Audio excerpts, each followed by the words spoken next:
আমার সব মজার এবং ইন্টারেস্টিং প্রজেক্টগুলো আমি করি দ্য মর্নিং সাইলেন্ট আওয়ারে। এটা কি এখনই বলছি।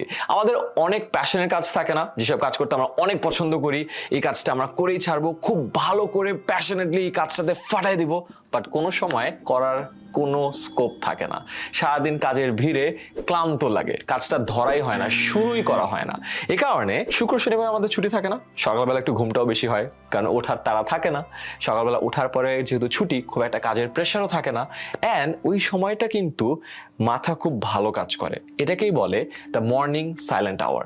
সাইলেন্ট মানে অন্য সব কাজ থেকে আপনি সাইলেন্স পাচ্ছেন। সো আপনার যে কাজটা অনেকদিন ধরে করার ইচ্ছা, যে কাজটা নিয়ে অনেক ভালোভাবে একটা রেজাল্ট আনতে চান, ওই মর্নিং সাইলেন্ট আওয়ারে সবকিছু বন্ধ করে মোবাইলটা একটু পাশে ঠেলে ঠান্ডা মাথায় সাইলেন্সটাকে এনজয় করে কাজটা করেন, দেখবেন মর্নিং সাইলেন্ট আওয়ারে কাজটা খুব ফ্যান্টাস্টিকলি খালি শুরুই হবে না, শেষও হয়ে যাবে।